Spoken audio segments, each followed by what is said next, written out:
ทำเอาแต่นี่แหละเอาแต่บุญกับบาปนี่แหละคันเป็นหยังมันก็จักแม่นกรรมแม่นเวรอีสังพุ่นว่าอืมจักหน่อยเฮ็ดบุญก็อุทิศให้เจ้ากรรมนายเวรเคยเห็นมันอยู่บ่มันเป็นหน้าจังได๋คือจะอุทิศให้มันหึเจ้ากรรมก็คือเจ้าของหั่นแหล้วนายเวรก็เจ้าของหั่นน่ะอุทิศให้เจ้าของเอ้าก็เจ้าเป็นผู้ทำกรรม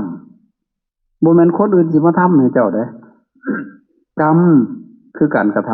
ำเวรคือผลของการกระทำอุทิศให้เจ้ากรรมนายเวรไปอุทิศให้เจ้าของนั่นแหละ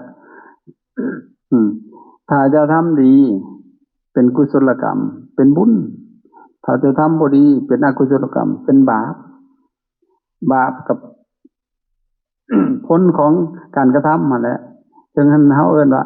เวรบาดมันฮอดเฮาแล้วบาดถ้าทำดีมันก็เวรคืนให้ว่าจังได๋กลับให้มันเฮาเวรนั่นน่ะก็ได้เด้เฮาแล้วเอาแต่ซ้ำนี่นะแต่มันกรรมมันเวรอีหยังก็ถามเจ้าของนั่นแหล้วเฮ็ดอีหยังมาชาตินี่มองเบิ่งชาติก่อนมองบ่เห็นบาดเนี่ยแต่ชาตินี้ยังมองบ่เห็นเบิดถ้าจิตใจเฮามันหยาบคายกรรมเว้นมาจากใจมาจากการกระทำโดยกายวาจาใจเฮานี่แหละบ่แม่นมาจากที่อื่นกายกรรม3อย่างที่ทำบาปทางกาย1ฆ่าสัตว์2ลักทรัพย์3ประพฤติผิดทางกามทางวาจามี4อย่างจึงมันสิทำบาป1บอกขี้ตัวบอกโซเสียดบอกคำหยาบบอกเพ้อเจ้อมักแท้ๆเลยเราควรคนน่ะบ่มีเวียกก็จุ่มหัวกันเอาคนโอ้ยปานเพิ่นสิบรรลุเป็นพระอรหันต์มันก็เป็นเวรเป็นกรรมนั่นแหละเป็นบาปคันสิเว้าอยากเว้าเรื่องคนอื่นสิเว้าแต่แนวดีๆคิดเฮาก็เป็นกุศลด้วยอันนี้ปัญหาแต่แนวบ่ดีได้แนวดีเขาบ่อึดน่ะบ่ได้เห็นอันตาบอดๆตาต่ำๆนั่นคันตาดีมันก็มองเห็นแต่สิ่งที่ดีล่ะหูดีก็ได้ยินแต่เสียงดีๆล่ะอันนี้เราโอ้ยไปฮุบเอาแต่แนวบ่เป็นตาสะแปะนั่นแหละเฮามันบ่มีสติบ่มีปัญญาปัดแห้งสร้างสมไว้บาปเก่ามันก็บ่แห้งแล้วมันยังสิมาสร้างเอาใหม่ตื่มอีกมันก็เพิ่มนั่นแหละนะฉะนั้นต้องมีสติใครควรไปต่อโยนิโสมนสิการสิเฮ็ดหยังก็ให้มีสติเนี่ยสิเว้าออกไปโอ้คิดปั๊บหนึ่งเปลี่ยนเลยบ่มีประโยชน์ดอกเพราะว่าถ้าเห็นว่ามันสิเกิดประโยชน์นะก็จังเว้าออกมาการเว้าถ้ามีทักษะในการเว้ามันเป็นฟังเพิ่นเอากล่าววาจาเป็นภาษิต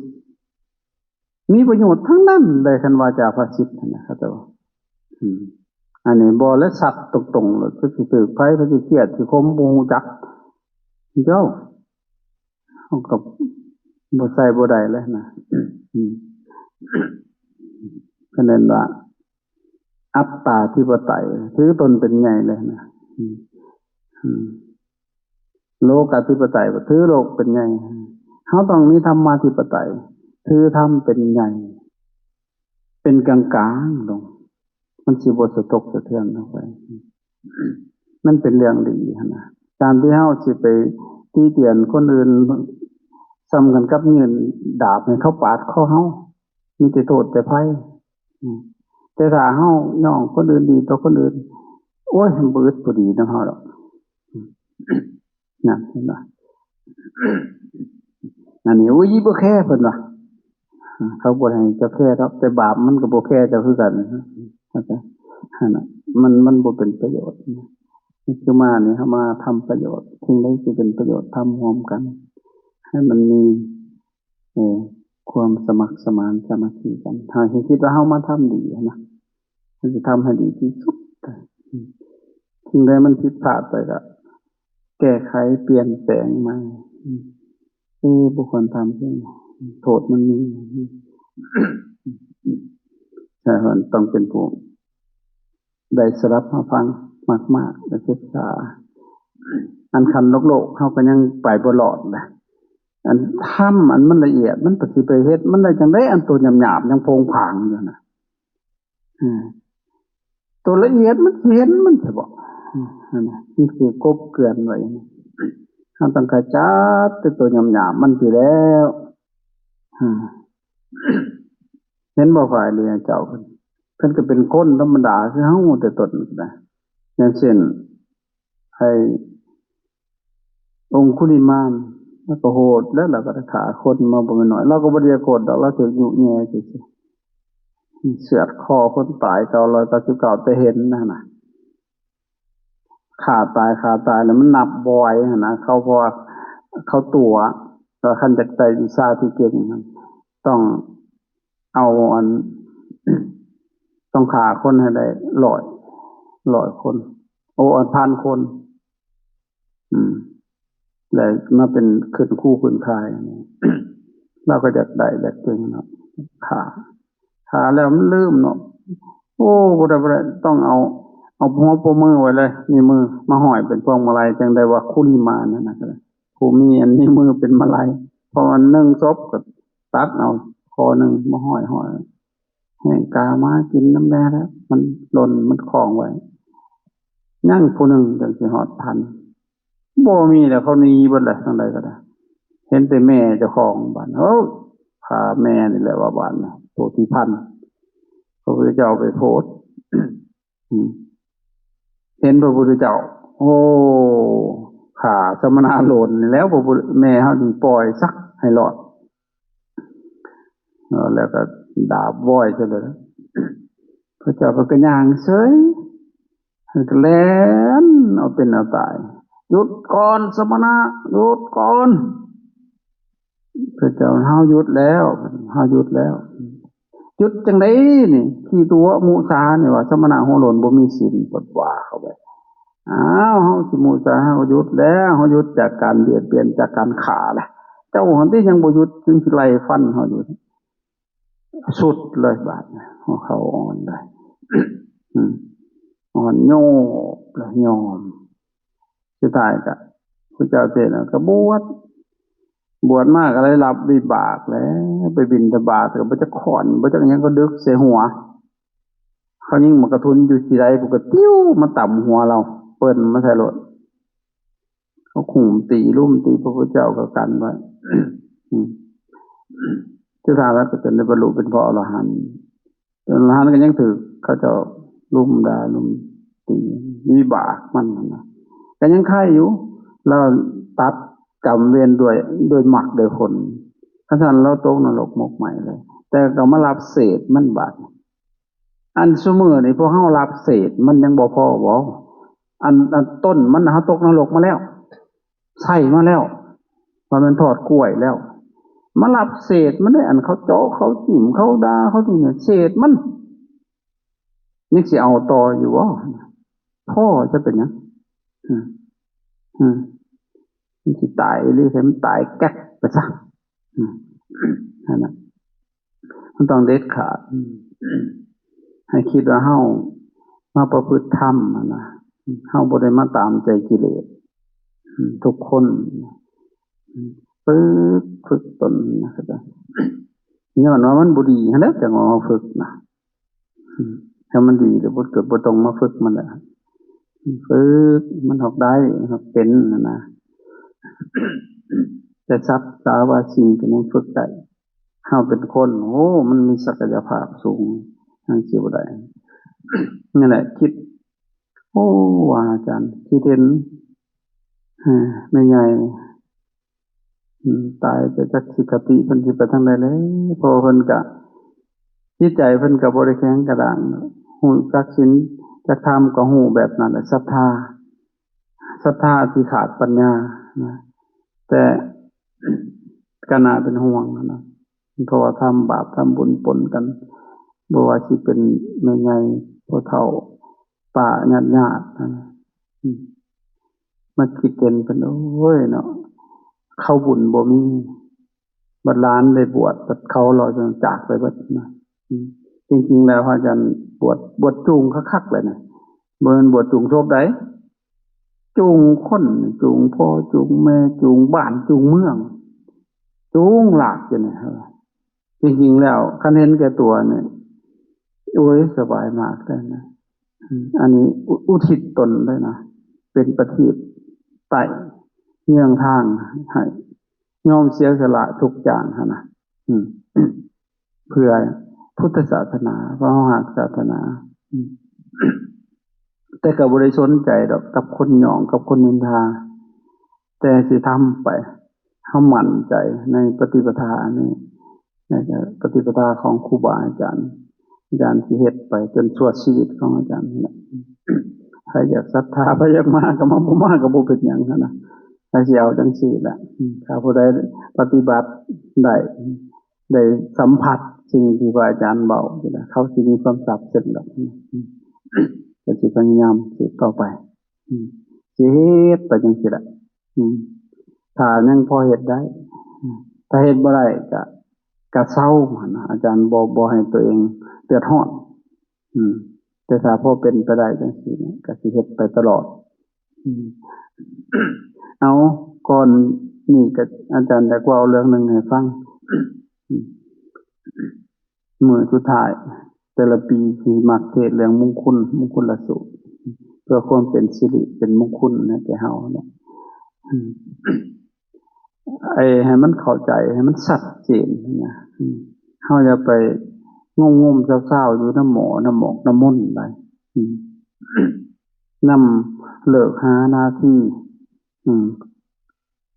เคาะเดือนเคาะปีนะฉลาดน่ะไปติดอยู่นั่นนี่วัตถุมงคลพิธีมงคลบัดนี้เป็นจังซี่เฮ็ดอีหยังก็ยากแต่มื้อน้ำเว้นเพิ่นน่ะดีบ่ดีไปซองไปหม้อบางมันบ่เกิดประโยชน์ดอกหามื้อก็ให้หาความพร้อมแล้วดีโลดเข็นบ้านใหม่ปลูกเรือนอีหยังต่างๆเฮ็ดได้เบิดเด้อมื้อใดก็ได้ขอแต่พร้อมบ่แม่นอันปีมะโรงพุ่นว่าสิปลูกเรือนใส่ผู้ไทยก็นี่ผู้ไทยบ้านเข่งเอ้าเขาดอกเขาเจ้าบัดน่ะมีวาดในละมาอยู่บ่สิปลูกเรือนอาจารย์มันเป็นนักเพิ่นว่ามันปีมะโรงได้เพิ่นว่ามะโรงมันสิเป็นหยังมะโรงมันมีได้เพิ่นน่ะมันขลํมันขาจะพร้อมแต่ก็สร้างของมันก็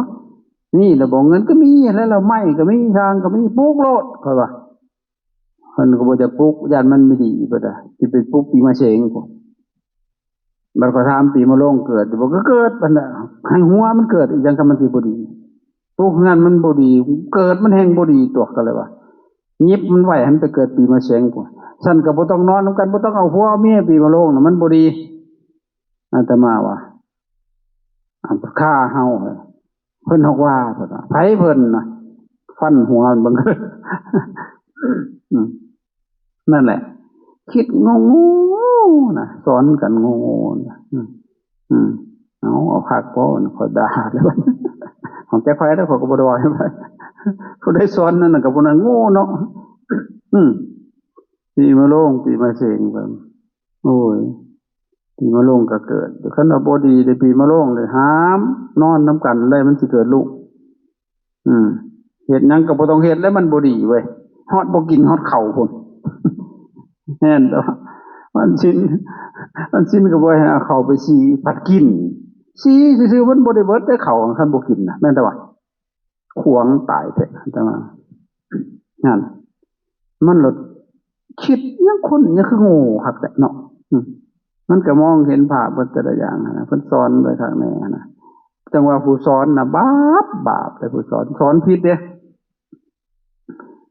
ดีบ่ดีสิไปเกิดเป็นสัตว์เดรัจฉานพุ่นแหละหากินหญ้ากินข้าเป็นมะฮ้อยไตอยู่นั้นมันโง่เด้มันบ่เห็นหยังนั่นกับพระเฮาจะไปเฮ็ดได้ขนาดพวกเดรัจฉานวิชา อืมนั่นนี่นะโอ้มันบาปจะใช่ได้ขนาดอืมอืมให้เขาถึงพระรัตนตรัยพระพุทธพระธรรมพระสงฆ์เป็นสรณะเข้าใจบ่อย่าไปสนอย่างอื่นบางคนผัดอันเก่งใจนะไม่ออกได้พอออกไม่ออกได้ไม่ออกส่วนหลายอันคุ้มไม่พาเฮ็ดนะ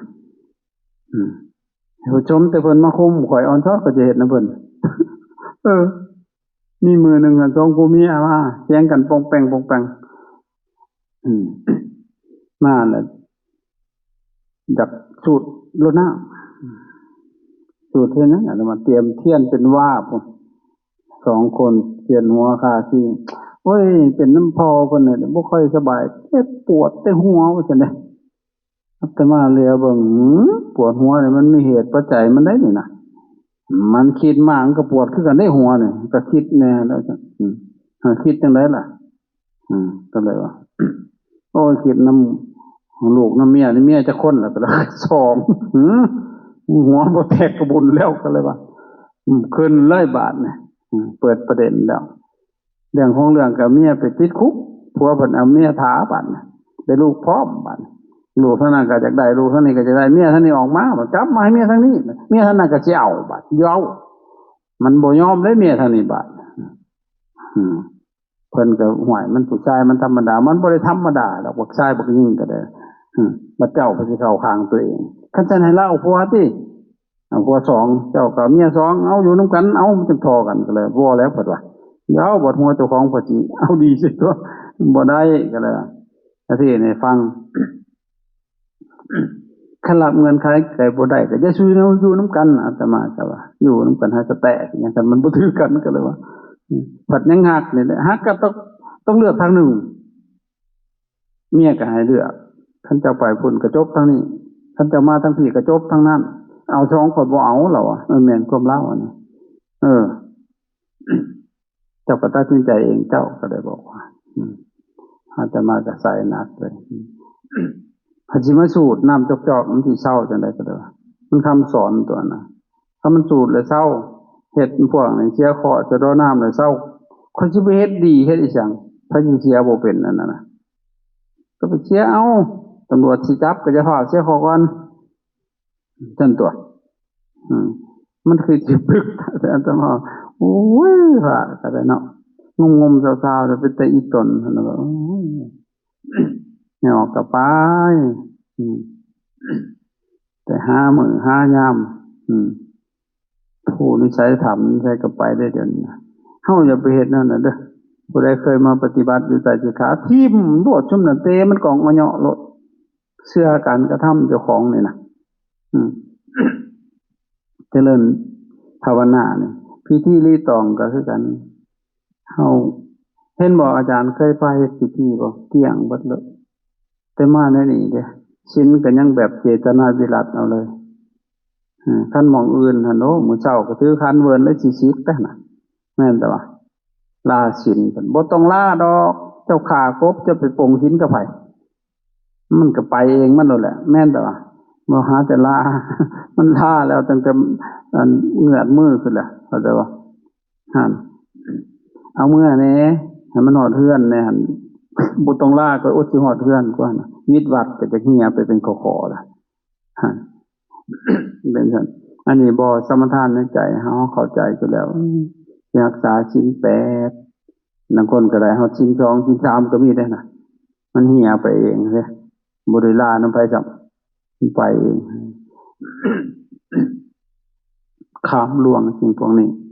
เฮาเอาเวลาหันมาประพฤติปฏิบัติเลยนะเวลาอันเป็นสิริเป็นมงคลแล้วก็สิริคือความงามมงคลคือความดีมันเป็นมงคลได้สงบสงัดเนาะเข้าใจบ่มันเงียบหั่นน่ะบ่ไกลหลายนี่ไผมาก็มีระเบียบของตนไปไปหม้องอื่นซะแม่น้ำสิกินเขาญาติกันว่าซั่นอยู่บ่จักดีหน่อยจักหยังอันนี้บ่ได้ญาติคือแรงคือญาติอยู่บ่ฮะนั่นอันน่ะมงคลภายนอกเฮาทำบ่เป็นกิจลักษณะซื่อๆดอกอันพิธีเพื่อเตรียมความพร้อมคันพร้อมแล้วก็บ่เฮ็ดมันเลยพิธีหั่นน่ะ มุ่งเขาตรงไปสู่แกนสารเนื้อหาสาระเลยจริงๆแล้วมงคลเป็นสอนดีสอนละเอียดอีหลีหั่นนะแต่เฮาบ่ได้ศึกษาอืมตั้งแต่ต่ำๆขึ้นจนฮอดบรรลุมรรคผลนิพพานเนี่ยนี่มงคลน่ะนะมงคลคือสิ่งที่นำมาจากความเจริญเหตุที่นำมาสู่ความเจริญอืมในบทอาราธนาก็บอกว่าได้วิปติปติงพหายะสัพพสัมปติสิทธิยาสัพพทุกขาสัพพพยาสัพพโรคาวินาศยะปริตังพุทธมังคลังสกจังอาราธนังกะโลมะแปลออกมาด้วยนั่นมันเป็นคำสอนอาศัยอำนาจของพระปริตะนี้มาขจัดปัดเป่าสัพพทุกขาสัพพพยาสัพพโรคาวินาศยะปริตังพุทธมังคลังให้มันพินาศไปมันสิพินาศนำพิธีซุ่มน่ะบ่สูตรชนะมันสิพินาศบ่มันเป็นไปบ่ได้เด้อนอกจากธรรมะมงคลความเข้าใจที่ถูกต้องสัพพะทุกขาอยากให้ความทุกข์ดับไปด้วยการสูตรมันเป็นไปบ่ได้ทุกข์นี่มันมีหลายอย่างหนึ่งทุกข์ใจสองทุกข์กาย ทุกข์กายนะมันปัวให้หายขาดบ่ได้เพราะมันเป็นทุกข์ของธาตุเด้มันแปรปรวนมันก็ให้มันบ่เป็นหยังน่ะบ่ได้แหละมันก็เป็นของมันอยู่นั่นแหละเพราะมันเสื่อมเด้เข้าใจบ่ธาตุแต่ละอย่างมันบ่สมดุลมันก็ต้องมีอันเป็นไปเพราะว่ามันอยู่ใต้ปลายกฎอันพระไตรลักษณ์อนิจจังทุกขังอนัตตานั่นคือตัวทางกายก็เพียงบรรเทาพอแต่ใครแน่เขาถามไปกับใครแน่เบิดเลยเดี๋ยวนี้มีแต่เป็นผู้ใครแน่เป็นจังได๋ง่ายๆใครแน่แล้วอ่ะเอาดาขึ้นกับใครแน่มันก็พอแต่ใครแน่แต่ข่อยกับใครแน่พวกใครแน่ให้มันบ่ดีให้ดีเลยก็บ่ได้ที่นี่ทุกทางใจให้มันแก้ไขได้มันดับได้ทุกทางใจนะแต่ทุกทางกายดับบ่ได้เด้มันเพียงแต่บรรเทาพอแต่แค่นี้ทุกทางใจมันทุกมาจากความหลงอวิชชาตัณหาอุปาทานถ้าดับซุ่มนี้แล้วความทุกข์ทางใจมันสิบ่เกิดขึ้นเลยมันบ่มีเชื่ออย่างของมันเลยมันบ่เกิดขึ้นพระพุทธเจ้าเพิ่นก็ดับได้พระอรหันต์พระอริยเจ้าเพิ่นน่ะเพิ่นบ่มีโรคทางใจ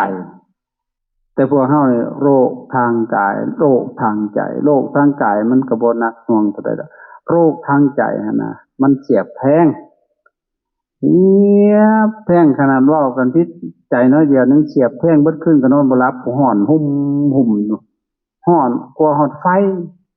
อันโทสะตัวนั้นโอนลงน้ำแข็งแห้งร้อนตึ้มคันไฟหั่นโว้ยว่าขออนุญาตสิเหี่ยวซะก็ยังเหมาะแต่ว่าโทสะเซินมันเผาล้นจิตใจเท่าๆเห็นป่ะหั่นโลกข้างใจคือความเสียบแทงของกิเลสตัณหาแล้วก็นี่มันรักษาได้ให้หายขาดได้เพราะฉะนั้นความทุกข์ทั้งมวลล้วนมาจากอวิชชาตัณหาอุปาทานอวิชชาตัณหาอุปาทานขันธ์ห้านี่แหละขันธ์ห้านั่งคงหมกอยู่นี่ง่ายๆก็จะสิซื้อขันธ์ไปหามนต์หันมนต์นี่ขันธ์ตัวนี้นี่ขันธ์ห้านี่ขันธ์แปลว่ากุมกองก้อนเอามารวมด้วยกันนี่เพิ่นเรียกว่าขันธ์ในตัวเฮานี่มี5กอง1กองรูปประขันธ์นี่ว่า2อันกองน้ำมี4กองมีหยังแหน่เวทนาสัญญาสังขารวิญญาณรวมเข้ากัน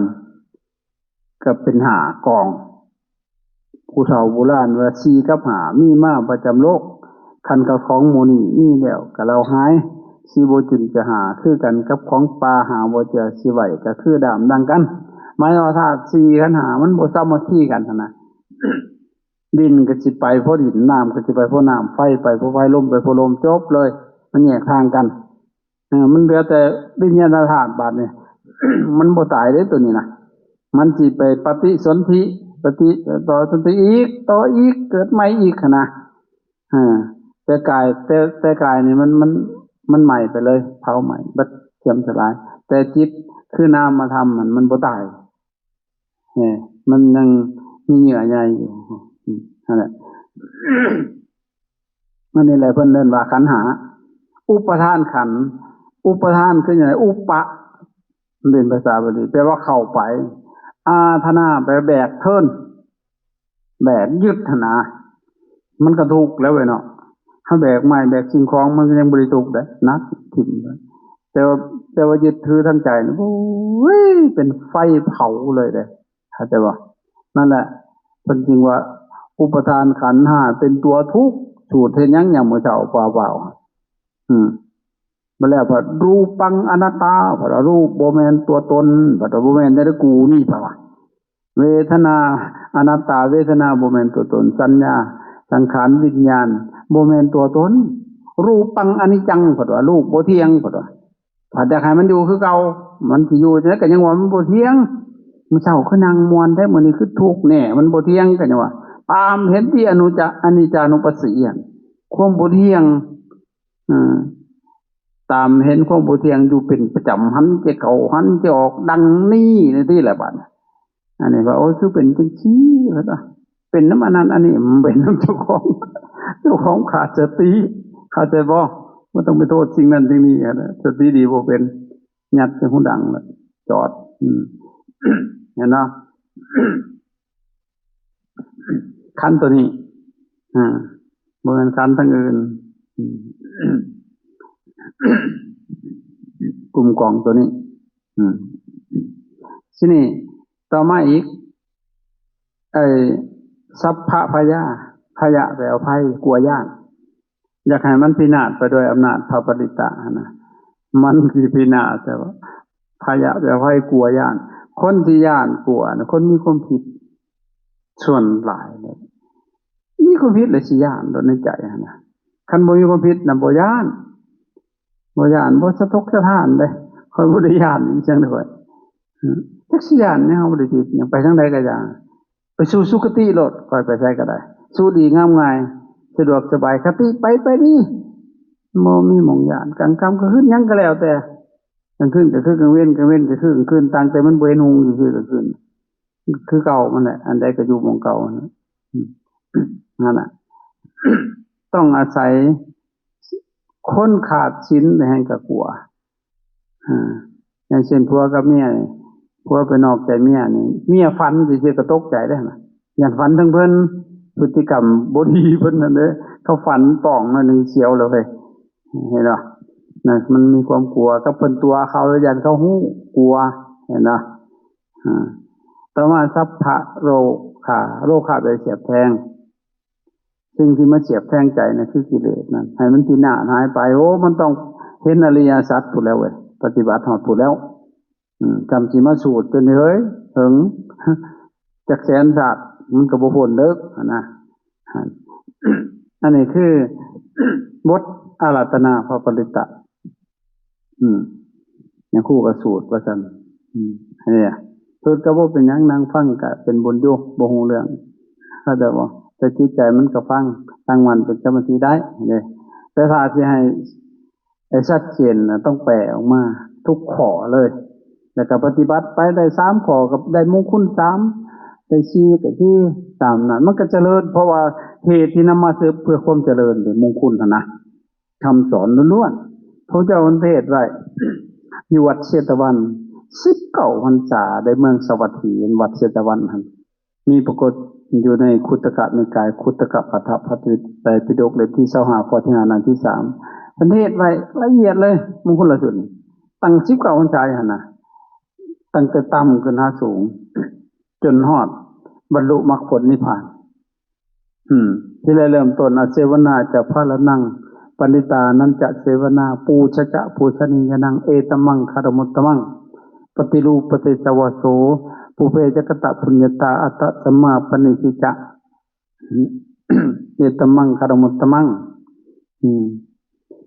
พหุสัจจัญจะสิปัญจเวเนโยจะสุขิโตสุภาสิตาจะญาวาจาเอตมังคารมุตตมังมาตาปิตุอุปัฏฐนัง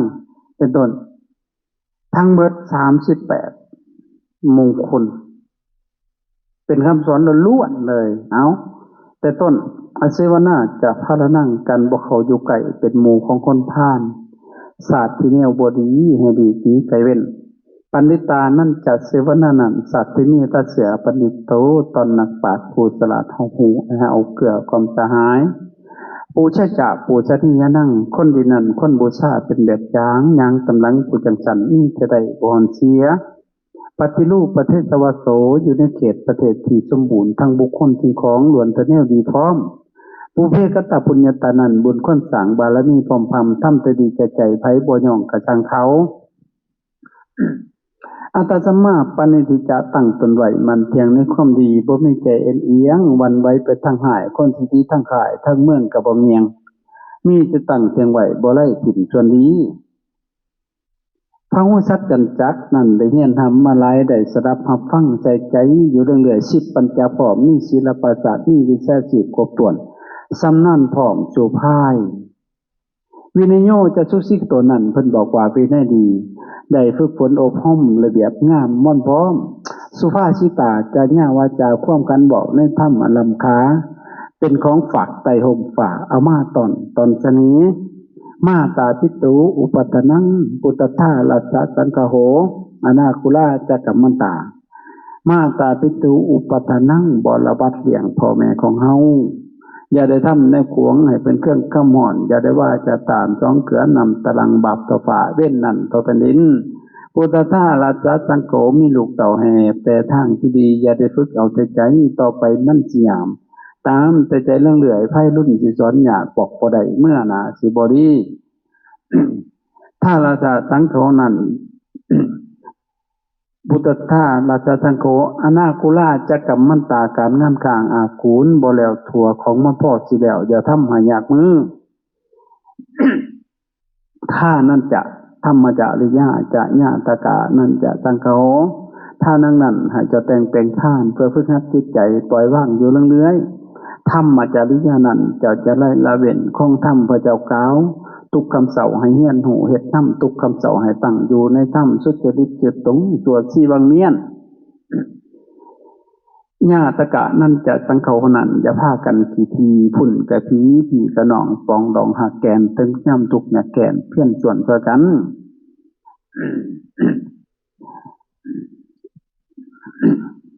อนวัตสนิกรรมมณีเบี้ยแค่สั่งบ่มีโทษกับไผกิจการงานดีงามโทษบ่มีพ่อน้อยอารติวิรติปปานันบ่มีกรรมสังกอบาปทก่อยเพี้ยนเด่นอีกใจมัตสะปนาจะสัญญโมของเมานั่นมีโทษนักหนาสารพันบ่หานั้นมากินสุบดมอมเขี้ยวมันสิพาเฮาหลมตกจมเป็นถาดออกบ่ได้แต่ท้องเฒ่าหดมือตายอัปปมโทจะทำในสุขตั้งใจมั่นบ่ประมาทเพ้อเล้อมีสติอยู่กูย่ามม่วนพร้อมถนอมใจไว้ในข้องพุทธวาทบ่ประมาทต่อก่อยธรรมพระเจ้าสั่งสอนคารโวจนิวโตจะสันตุติจะกตัญญูตากาเลนะธรรมสาวนังคารโวนั่นให้เจ้าหูจักนอบน้อมเข้าหลบจำแย้งแสดงถึงกิริยาบอกขาคุณควรหูบุคคลพร้อมที่จะการงานต่างๆหูจักคุณกับพร้อมถนอมไหวสุภาพนี่วัตโตนั่นอย่าได้โวเสียงลืนคนตั้งกายให้เจ้ามอบมือไหวแสดงความนอบน้อมมอบเข่าหัวสีเท่างาย่างสันตุตินั่นให้มีความสันโดษยาจุโพดแต่จากใดจนทำใหม่หนให้จงได้พ่อใจพร้อมในสิ่งที่เรามีให้มีความยินดีแต่สิ่งของที่เฮาได้มันสิว่าทำไมคิดใจเฮามวลเจือนชุกยิงหล่ำคำหอนแมนบ่มีนอกจากนี้มีคำว่ากตัญญูตาชื่อว่าความดีนั่นกตัญญูเป็นของบอกนอกจากนั้นบ่หวังไว้ให้ชวนดีกาเลนะธรรมสาวนังให้หายามฟังธรรมกูดเก่าสนิมหายในหัวใจเฮามองเสานอนว่าเฮาบ่สลาดบ่อัดสุขอยู่เรื่อยเสียดิมหุ่มหัวใจเอตัมมังคาลมุตตมังอันนี้แล้วคือมงคลอันประเสริฐบ่มีผู้ใดเขาสิมาเสริมจงให้เฮาได้ดังเก่าขานมีแต่เขามาต้มตัวเอาเงินคนโง่พะโลหลอกพี่น้องได้กินแล้วแต่แถวนี้เขาผลปีเป็นผู้ใดทั้งเสน่ห์ทั้งมงคลทั้งเงินทองของเขาเลยหอบขึ้นเมื่อบาทเป็นน่ะสงสันนาอวิชชาห่มห่อเฮาเนาะตัวหลอกๆบ่กลัวญาติบาปเป็นมงคลเก้เข้าไปหาเสริมหาเจิมอยู่นั่นน่ะก็ตัวเอาเงินคนโง่อารตี ขันติจะโสวาจัสตาสมณะนั่นจะทัศนังกาเลนะธรรมสากษาขันติจะวานันเพิ่นบอกว่าให้อดทนทางการงานนักเบาแดดฝนให้ทนกันทนตั้งกายใจผอมคมเข้มเกียดดาหวานและสมที่ทนได้จุพายโสวาจัสตานันให้เป็นคนเว้าง่ายยาสุเหตุนาปูดอึ้งตึงคือหมอบ่สางสมณะนั่นจะทัศนังการได้เห็นได้ใกล้กับทานผู้ทรงศีลผู้สงบกายใจเฮ็ดให้เฮาหายร้อนกาเลนะธรรมสากษานั้นสนทนาในเรื่องดีงามตามโอกาสเฮ็ดให้เฮาสลัดหูในเรื่องที่กล่าวจาตาโพจะพรหมจาริยัญจะอริยะชัจจนะทัศนังตาโพจะปนันเพิ่นบอกว่าให้เจ้ามีความเพียรแผดเผาอุดล้นความหายบังคับกายใจผอมบ่ตามใจม่วนกิเลสอันมีวิเศษแท้จำไว้อย่าสุลืมพรหมจาริยัญจะนั้นพร้อมให้เจ้าประพฤติพรหมจรรย์หูควบคุมทั้งกามระวังยามที่ควรเว้นทำตนให้เป็นคนผู้ประเสริฐเฮ็ดจังซั่นเขาเอิ้นแต่ว่าพรหมอริยสัจจนะทัศนังความจริงแท้อยู่เหนือผลเหนือเหตุเห็นแจ่มแจ้งจริงแท้รู้อันหัวทุกข์แต่พร้อมทั้งเหตุของมันหูอาการของความดับหมอดลงของโกหอนหูจะถอนตนขึ้นตามทางอันประเสริฐอันนี้เลิศแต่จบสิ้นบาปเป็นสัพพกรรมกยังปะโตมาหอนสิ้นกรรมสิ้นเวรได้มงคลนั้นเห็นอริยสัจสี่เห็นความทุกข์เหตุให้เกิดทุกข์ความดับทุกข์เลยหนทางออกจากทุกข์สิ้นกรรมสิ้นเวรเลยนิพพานาสัจสิกิริยาจะทำนิพพานให้แจ้งคือความทุกข์มันดับหายอยู่เนื้อเป็นเนื้อตายบาปเป็นจบสิ้นอยู่เนื้อดินเนื้อฝ่าเนื้อละด้าหน่อยใหญ่หมอดของไฟที่รูปใหม่ในเจ้านั้นอยู่เย็นมันบ่แม่นนิพพานเล่นๆที่เขาหลอกเอาเงินได้บ่แม่นเจ้าถึงเมืองแก้วอันเก่าแล้วคือพระนิพพานบ่ได้เป็นบาดเป็นเมืองเด้อนิพพานนั่นบ่ได้อยู่หม้องนี้บ่ได้อยู่หม้องหันบ่ได้อยู่นิสัยบ่มีไปมีมาหน้าหลังบ่โหนหูบ่ได้อยู่เทิงฝ่าเนื้อละด้าหน่อยใหญ่เนื้อระดับอากาศปราศจากความยึดมั่นเข้านั่นแม่นนิพพานนิพุตตานิพุติแบบเย็นเป็นความดับเย็นดับลงของกิเลสตัณหานะมอดของไฟที่ลุกใหม่ในใจเจ้านั้นอยู่เย็นกองได้แหละกองโลภะโทสะโมหะเย็นสนิทเลยอันนี้มันสิเย็นซะบ่ตายเห็นหูก็ลุกเป็นไฟอยู่หูได้ยินเสียงกับไหม้ลุกเป็นไฟดังได้กินลีดได้ลดกายได้สัมผัสไหม้ทั้งเว้นทั้งกลางคืนเป็นควันกลางเว้นเป็นไฟมันสินิพพานได้จังได๋ละบาดนั่นแหละเพราะฉะนั้นนิพพานะสัจฉิกิริยาจะทำนิพพานให้แจ้งคือความทุกข์มันดับหายทุกข์มันมาจากใจกระสาวที่แหละมาจากเหตุของทุกข์เป็นว่าสมุทัยชัดความดับทุกข์เป็นว่านิโรธนิโรธะนิโรธังนิโรธทุกข์มันตั้งอยู่บ่ได้หลังจากนั้นมากกับปรากฏบัดโอ้เหตุถูกต้องแล้วว่าก็อริยสัจคือเหตุให้เกิดทุกข์เป็นอย่างนี้อย่างนี้ดังนี้เฮาละแล้วได้แล้วดังนี้ได้สุดอันนี้สูตรตายที่พุทธศาสนาโลกธรรมไม่ให้จิตตังนัสสนะกัมปติบ่มีใจเอ็นเอียงวันไว้ตกคำย่อหย่องนิ่มถ้าผอมสันละเสริญก็คือเก่าบ่มีมองมนเสาเสมอดำดังแผ่นดินอาโศกังวนันจิตบ่มีโศกีมีแต่ความสงบเย็นอยู่เหนือความเศร้าเวลาสั่งป่องจิตบ่มองเกิดกี่ฝุ่นมีแต่ใจดังแก้วเบิดแล้วกี่ฝุ่นใจเทมั่งตั้งจิตอยู่กเกษมสารเบิดปัญหาชีวิตหยอดมงคลแต่คมพันว่าจะต้านขานลงคงอวยไวเอตาทิสานิกัตตวานาสัพพตมปราชิตาสัพพทาสดถิงขัดสันติปันเตสังมั่งคดมุตตมันตินอละส้นผอมพุงหมูเทพาไปเหตุนำทำตามดังว่ามาหมดเกี่ยงยอมบ่มีสูญเสียงอัตราไส้ไปถูกตีความสวัสดีผอมมงคลแต่ถูกสถานในน้องเอ้ยคุตการในกายคุตกะปะทะปะตะปิฎกเล่มที่25ข้อที่5หน้าที่3พระพุทธเจ้ามันเทศไว้ชัดเจนเลยเนี่ยแต่อาตมาถอดรหัสออกมาเป็นภาษาบ้านๆเพื่อจะให้เข้าใจง่ายๆตั้งแต่ต้นอาเสวนาจากพระนั่งคือบ่ให้คบคนพาลคบคนพาลสิพาไปหาพิษคบบัณฑิตพาไปหาผลคบลิงให้ห่างศอกคบบอกให้ห่างว่าคบพระราให้ห่างไก่มือหยดแค่โยดภาระพาโรพาราพระเดินพานคนโง่คนปัญญาด้อยเป็นว่าอ่อนทั้งปัญญาอันคนอันที่ว่าไปมั่วๆอันนั้นพานได้น่ะท่านคืออ่อนเนี่ยบ่เป็นตะว่าทุกโลกกิเลสน่ะพานอันน่ะเข้าใจบ่มันบ่แม่นว่าอันตะพานอภานหาขาของคนอื่นอันนี้คนพานนั่นเนี่ย บ่ให้คบคนบ่ดีหั่นน่ะว่าง่ายบ้านเฮา บคนดีมีชี้แก่ตัวคบคนชั่วเพราะตัวมันมองอาเจวนาจะพนังนั่งเลยบ่ให้เขานั่งไก่เป็นหมู่ของผู้ผ่านศาสตร์ที่เนี่ยบ่ดีให้ลีนี้ไก่เว้นหลังจากหันผัดจุกยุ่งให้ไปคบคนดีได้ปันดิตานั้นจะเสวนานันสัตว์ที่นี่ถ้าเสียปฏิโตตนนักปราชญ์ผู้สลัดของหูให้เอาเกลือความจะหายผู้ใดเลยเป็นปราชญ์จบด็อกเตอร์บ่แม่นยังบ่ได้เป็นนักปราชญ์ปราชญ์บัณฑิตผู้ที่คนดีอะไรบ่เป็นหนังสือจักโตกระทั่งเขาเป็นคนดีมีศีลธรรมนั่นแหละเพิ่นเอิ้นปราชญ์เขาบ่ทำบาปเห็นบ่เพิ่นนักครูซิกไปเพิ่นเอิ้นบักทิศมาจากคำว่าบัณฑิตนี่แหละมันที่หัวมือนี่แห่งกะคักที่ในงานจานง่ายๆเชียงหน่อยจักกระเบือบวชมาโอ้ยจักเท่าใด10 ปี20 ปีขี่จนทันมีพัฒนาญาณก็บ่เกิดชิงออกไปตัวเขาต่อมันก็ว่าเห็นบ่บูชาเจ้าบูชานี่นั่งคนดีนั่นคนบูชาแบบอย่างย่างตำหลังกูจังซั่นมีแต่ได้บ่ฮอนเสียจังมันย่างตำหลังข่อยจะบ่เสียดอกมีแต่ได้บางคนบ่เสียหยังแล้วก็บ่ได้เอาหยังสิเจ้ามีแต่ให้แสดงว่าพวกเจ้าเอาบ่เป็นมีแต่ได้หยังน่ะได้คุณงามความดีแต่มันฝังฟูขึ้นในจิตในใจนี่หลังจากหันมันเต็มแล้วไหลไปหาผู้อื่นเช่นบ่ข่อยมันเต็มมันไหลไปท่วมทุกเจ้าเบิดตัวมื้ออื่นนี่ก็หายไปแล้วมันไหลท่วมใจเพิ่นนั่นแหละเห็นบ่เอาเขาคนแล้วยังบ่แล้วได้บัดให้เลือกสถานที่อีกอันมันเป็นมงคลนะสิได้เจริญปฏิรูปประเทศสาวโสอยู่ในเขตประเทศที่สมบูรณ์ทั้งบุคคลสิ่งของหนวดแต่นี่พร้อมประเทศใดที่เป็นปฏิรูปประเทศน่าอยู่ประเทศที่มีพุทธศาสนาจะไปอยู่จะแม่อันอยู่นำอันบุญเส้นเดียวนะมันสิไปอยู่ฮะเขาสิถวายอัน F16 ให้ไปอยู่แต่แม่อยู่อิสราเอลอยู่ยูเครนมันบ่เป็นปฏิรูปประเทศอันนี้เป็นปฏิรูปประเทศนี้ไม่พุทธศาสนาบ้านเมืองประคุมสมเย็นที่เพชรเติมไม่ใหญ่ได้ต่อไปมันสิเกิดนั่งขึ้นคอยกระวัดเสียวอยู่จากมันสิมาฮอดคือสิบ่โดนดอกทุกสิ่งอย่างมันสิวุ่น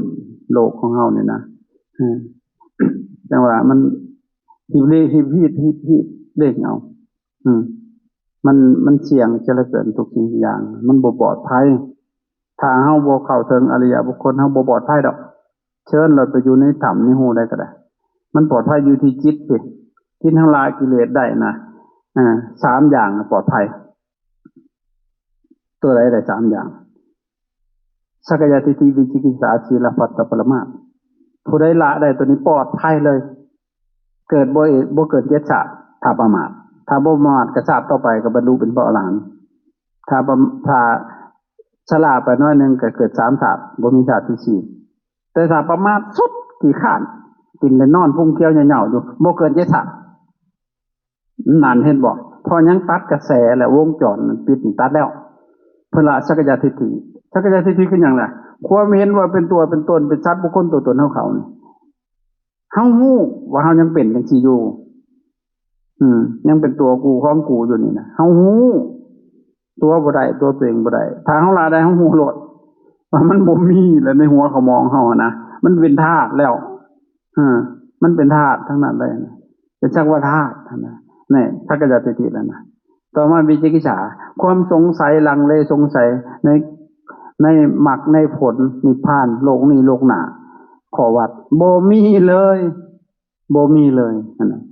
ศีลพัตตปรมาสความงมงายสิ่งศักดิ์สิทธิ์บ่มีในหัวขมองมีแต่เฮาต่างหากศักดิ์สิทธิ์สักแต่อำนาจสิทธินำไปสู่ความสำเร็จเฮาทั้งนั้นที่จัดการอนาคตชีวิตของเฮาด้วยมันสมองและมือสองข้างของเฮาด้วยสติสัมปชัญญะนี่คันละได้แล้วนี่แล้วปลอดภัยบ่ตกนรกหั่นน่ะ เพราะฉะนั้นให้รีบทำเพราะหนทางมันมีอยู่หนทางมันมีอริยมรรคมีองค์8เทศให้ฟังจนเจ็บเบิดหมดลูกเบิดแล้วเนี่ย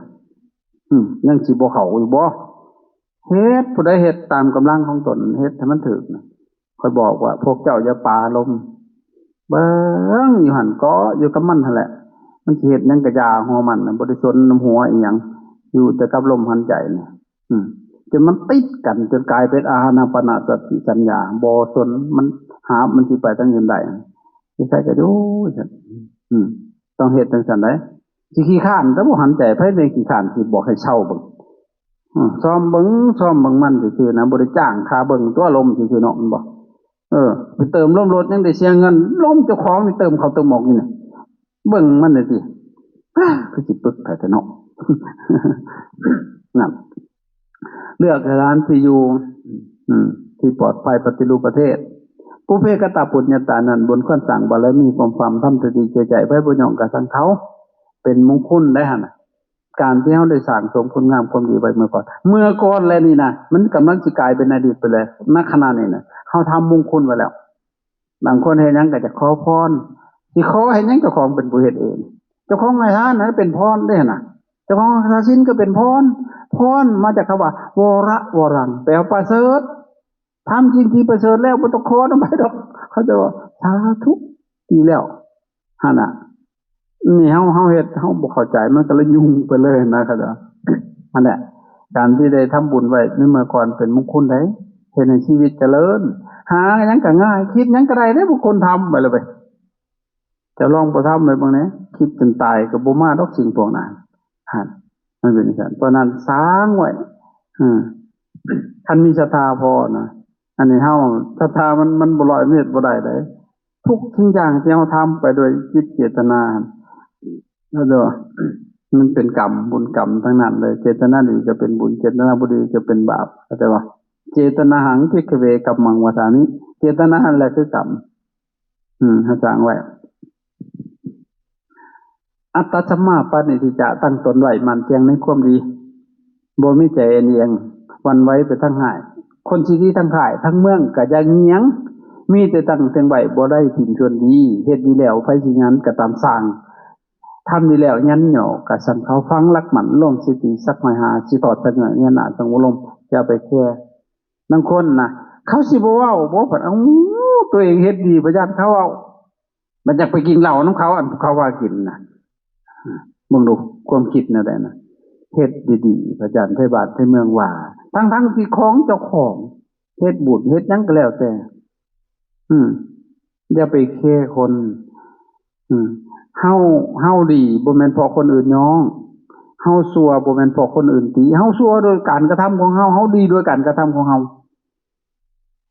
มันหักมันก็สมมันเบิดอารมณ์มันก็ด่าแม้แต่ฝนบนฟ้าก็มีส่องให้คนชังถ้ามันหักมันก็ย่องจังเลยถ้ามันสร้างได้จ้ะมันก็ด่ามันก็สิมีหยังนั่นได้ซั่นตั้งตนไว้ชอบต่อมาก็พระมุสัจจันจะนั่นได้เงินทำมาหลายได้สรับรับฟังใจจะยุ่งเลยการได้สรับรับฟังหลายๆประเด็นเป็นพาหุแปลว่ามาสุตะฟังหลายๆมันเกิดปัญญาได้สุสังละปะเตปัญญังฟังให้ดีมันจะเกิดปัญญาฟังบ่ดีเกิดปัญหาอะไรบัดตาเสียงคือกันเลยบัดเนี่ยมันจะเกิดสติเกิดปัญญาขึ้นนี่แหละนี่พวกเฮามาเนี่ยได้ยินได้หลายอย่างเอาเบิ่งรถพวกที่มาใหม่ๆน่ะอมขี้แก้วจุลูอยู่เบิ่งหยังคือเดียวเบิ่งหมู่มันนี่นึกเคินนั่งก็บ่เป็นบัดจักเห็นแล้วกูอุกอังได้พอพวกเข้ามาก่อนเขาสบายอย่าว่าแต่นอนได้นั่งยังหลับกลนพร้อมบางคนน่ะคนใดเหมือนธรรมดาเด้เขาจะบอกนั่นแหละสัตว์มันทั้งเขาจะ10ปัญจพร้อมมีศิลปศาสตร์มีวิชาชีพครบถ้วนสำนำปอนสุภาพมีศิลปะวิทยาน่ะจะเป็นมงคลได้เลี้ยงตนได้มีอาชีพอันเด้อครับเห็นบ่อยู่ในวัดพระอาจารย์จังบ่ค่อยจ้างสร้างเฮ็ดอันนี้เนี่ยครูเฮ็ดเองข้อยนี่เป็นหัวหน้าสร้างคันแม่นเนี่ยครูชุมนี้เขาซิกก็สิกุมลูกกุมเมียอยู่เด้อสามารถเฮ็ดนั้นเฮ็ดนี่เป็นอยู่คันเขาบ่ขี้คร้าน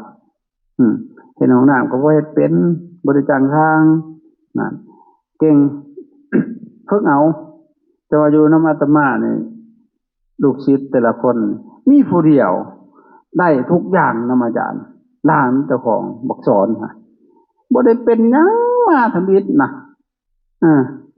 เป็นลูกชายเทวดาเด้อบ่ได้เฮ็ดหยังคนบ่จักแข็งแรงพ่อแม่ก็บ่ได้เฮ็ดหยัง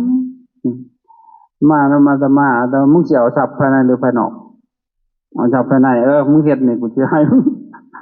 อาชีพนี่นะมึงบ่ต้องแคร์คนก็เลยมันเป็นบัดทุกอย่างเลยนะ บูกะโลก็เป็นเสื่อมเล็กก็เป็นโบกปูนก็เป็นงานใหม่เฮ็ดสีได้บัดเลยหมอนี่ออกไปเมางานได้เลยสลาเนี่ยผลงานสิ้นแหลกมันแหละมึงเฮ็ดนี่แล้วมึงจังสิบวชนำคันบ่บวชผัดสิบ่ได้เฮ็ดแล้วมันมีแต่ไปเนาะครับรถไปหั่นไปนี่มันบวชมันจังบ่ได้ไปเฮ็ดแล้วเห็นบ่นั่นแล้วก็องค์อื่นก็ได้หลายๆคนอยู่อาตมาฝึกให้บอกแต่ว่าความปานนี้ยังบ่พอเฮ็ดหั่นน่ะเพราะว่ามันเว้าเรื่องจิตละเอียดเลยเฮ็ดได้ละเอียดหั่นแต่ละอย่างหั่นน่ะถ้าจิตจำนึงก็เฮ็ดได้เท่านั้นแหละนั่นเทื่อก็ความเฮ็ดได้อยู่ของบ่สะอาดมักสะอาดต้องสอบสกปรกมันต้องสะอาดพร้อมละเอียดปานนี้นะมันก็คอยพัฒนาไปเด้อันนี้ศิลปะเป็นมงคลได้เลี้ยงชีวิตได้เลี้ยงตนได้พอมงคลไปนำมาสู่ความเจริญได้มันก็เจริญเนาะมีอาชีพมีหยังหั่นนะทีนี้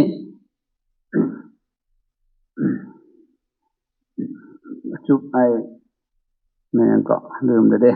จะฮอดใช่ล่ะอยู่ในอิหยังอาสิว่าไปการมีระเบียบวินัยเป็นมงคลได้การที่มีระเบียบวินัยการใดควรทำอันใดเป็นมงคลน่าเคารพดำเก่งบางคนบ่มีระเบียบอย่าเว้าก็โตเจน่ะโอ้ยมันบ่ได้เป็นตาชาติเด้น่ะบ่ฮู้กาลเทศะน่ะเห็นบ่ต่อมาอีกเว้าจาเป็นภาษิตเป็นมงคลสุภาษิตาจะญาวาจาความกันบ่ในธรรมอันล้ำค่าเป็นของฝากไปของฝากมาตอนเท่านี้บางคนโอ้ยเขาบ่ฟังเทศน์บ้านมันสิฟังว่าเจ้าของเทศน์บ่เป็นตาฟังคันเก่งเป่าปีให้กล้วยฟังมันก็ยังฟังได้เดี๋ยวนี้แม่นแต่ว่าฟังได้ลองมึงเป่าให้เสียงคือลูกมันห้องหวายมันแล่นหาแล้วว่าลูกมันเว้ยแม่นบ่เฮาก็เทศในสิ่งที่เขาต้องสนใจให้ได้น่ะต้องหาวิธีน่ะเว้าให้หายมันก็หายได้เดี๋ยวนี้ปล่อยหัวก็หัวทำตาหายก็เครียดมันยากยังเฮาก็เป็นคือเขาแหละจังตะกี้เข้าใจบ่เฮาก็เลยหยุดนั่นมานะเฮาก็ฮู้เข้าใจให้เด้ให้เนี่ยว่าบอกจะเป็นภาษิตเป็นมงคลเขาจ้างไปเว้าพุ่นแล้วมันบ่ง่ายเด้เนี่ยว่าแล้วก็มาตาปิตุอุปตนังบรบัดเลี้ยงพ่อแม่ของเฮาเลี้ยงพ่อเลี้ยงแม่น่ะเป็นมงคลเด้มีอยู่บ่ญาติแม่กันไปเลี้ยงเหรอคืออะไรแม่นี้ครับบางคนโอ้เป็นอีตนได้โบเลี้ยงพ่อเลี้ยงแม่นะมันแล้วบาปซึ่งมันก็เวรฮอดเฮาเด้ลูกเฮาก็สิบ่อยากเบิ่งเฮาแหละเพราะเฮาบ่เบิ่งพ่อเบิ่งแม่นี่ก็เจ้าผู้ใดเบิ่งพ่อเบิ่งแม่นี่เป็นมงคลเด้เจริญเลยแหละมีลูกก็ได้ดังตัวมีผัวก็ได้ดังใจโลดแหละบุญสิเกื้อหนุนนะคันผู้ใดแห้งแล้งกับพ่อกับแม่แล้วโอ้ชีวิตนี่รู้สึกว่ายังอาภัพอยู่แล้วมีลูกก็บ่ได้ดังตัวแล้วแหละมีผัวก็บ่ได้ดังใจแล้วเว้ยมันเป็นอย่างนั้นตอนนั้นเฮ็ดดีสุดๆแล้วกับพ่อกับแม่เฮาเลี้ยงกายก็ยังบ่ได้เลยใจเพิ่นแห้งเลี้ยงบ่ได้แล้วบัดอาตมาเลี้ยงเพิ่นเลี้ยงทั้งกายทั้งใจเพิ่นคือบ่คัดเพิ่นบ่เคยคัดเพิ่นเลยแม่อยากได้หยังเห็นเอาตามเพิ่นนั่นแหละเพิ่นสิว่าผิดเฮ็ดผิดก็จังได๋แหละเฮาเว้าบ่ได้พ่อนี่อาตมาเทศโพดเพิ่นแต่หากบ่ได้เทศเราเทศก่อนทุกทีเว้ยเราทำแก่กว่าเอาบ่ได้เราก็ดึกก่อนโจนใกล้เราสิตายสวนได้บัดคอสวนเลยว่ะว่าพ่อเอ้ยว่ะพ่อแม่นสิดอกพ่อเกิดก่อนลูกเกิดน้ำหลังบ่เที่ยงกันเด้อให้พ่อลองคิดเบิ่งแม่อันสมมุติพ่อเป็นครูสอนป .1 หั่นน่ะเลยลูกศิษย์มาจบมหาลัยพ่อสิว่าเก่งกว่าลูกศิษย์บ่ก็เด้อมันก็แม่นคนมันเราสิว่าเลยอึ้งเลยอันนี้คือการ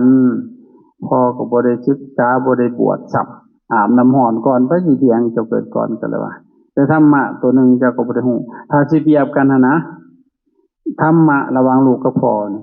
ลูกมันเห็นพ่อซ้ำกันกับเด็กน้อยเล่นขี่พุ่นได้เดี๋ยวนี้ล่ะมันคนละเรื่องกันเลยก็เลยว่า เลยเทศเราก็โบกปากอ่อนลงบัดสุดท้ายก็เฮาก็ว่าดีๆทั้งเพิ่นนั่นน่ะหาแนวไปให้เพิ่นฟังอาตมาเทศให้ฟังเราบ่ฟังบัดให้เจ้าน้อยไปเทศพนมมือเจ้าเกาะสาธุเพิ่นว่าขัดได้เจ้าน้อยนี่เอ้าเอาเทศหลวงพ่อใหญ่ไปฟังอยู่เบิดมื้อบาดนี่ไปบ่ได้บัดสุดท้ายซึ้งเลยก่อนตายโอ้อย่าไปเฮ็ดได้เนี่ยบาปเด้แล้วเฮาไปวัดหมอน่ะไปแล้วกินของยาคูเลยบ่ทันได้ขอแล้วบาปเด้แล้วเฮาบ่กินเฮาขอกันเพิ่นให้ตอกแล้วเฮาบ่บาปเพิ่นให้เลยแล้วแน่เรายังเข้าใจได้ซะก็ดีจะชวนให้บวชโอ้ยตายดีกว่าแล้วบวชบ่ได้เพราะบ่เคยทานผ้าทานบาตรก็เอาบาตรเอาผ้าไปให้เพิ่นได้ทานเงินให้เพิ่นได้ทานนั่นเด้เพราะหยังทุกข์ยากโคตรพ่อโคตรแม่ก็เพราะว่าบุญเพิ่นให้ทานมาหน่อยอาจารย์ก็เลยพาเฮ็ดเป็นสังฆทานทำอิฐก็คุ้มเด้คุ้มเอาขูดหีดเขาเลยแหละ มันได้มันบ่เป็นอาบัติได้ขอได้น้ำพ่อน้ำแม่น้ำน้องสายเลือดยันหัวกันออกนะบ่ได้เป็นน้ำพี่อ้ายพี่เคยป่าลุงบ่ได้แล้วก็ขอได้เป็นนี่ได้เพิ่นบ่ปรับอาบัติพระพุทธเจ้านะถ้าอ่านกับภาวนาก็บอกได้นะภาวนาน่ะคือบอกไว้ว่าไอ้ คือจะคู่เพิ่นภาวนากันน่ะเด้ดังออกพรรษาบ่แม่นวันออกพรรษาวันภาวนาน่ะเฮาเอาวันออกพรรษาสังคัมปันเตปวาเลมิทิเตนะวาสุเตนะวาปริสังกัจจวาวะทันตุมังอายตมันโตอนุกัมอันเทียนเว้าต่อกันนะความหมายก็คือว่าโอ้ยได้ยินมากก็ดีเด้อได้ยินข่าวมาจังไดแนวบ่ดีบ่งามจังซั่นจังซี่นะให้เจ้าบอกคอยโลเด้อตักเตือนโลเด้อนะคอยสิบ่โทษบ่เครียดได้เห็นก็ดีได้ยินก็ดีได้เล่าคันมาก็ดีเกี่ยวกับขน้อยนะให้บอกโลดนั่นแหละคือภาวนาเข้าใจบ่ภาวนาไว้โยมก็ภาวนาก็พาก็ได้ว่ามีหยังธุระหยังสิไปใช้ก็บอกนะเด้อขน้อยก็มีรถอยู่หานังเที่ยวพอว่างพอสิได้เอาบุญนำบาดเฮาอยากไปเฮาก็บอกโยมว่างอยู่บ่คันบ่ว่างก็บ่เป็นหยังเด้อนั่นแหละคือภาวนาเข้าใจบ่น่ะเฮาก็ใช้ได้นอกจากหันหัวเขาบ่ได้ภาวนากับเฮาเข้าใจบ่ขนาดภาวนาไว้ท่านฉลาดขอน้ำพ่อน้ำแม่ทำอิฐก็ได้เขาก็บ่พอใจปานใดหลังจากนั้น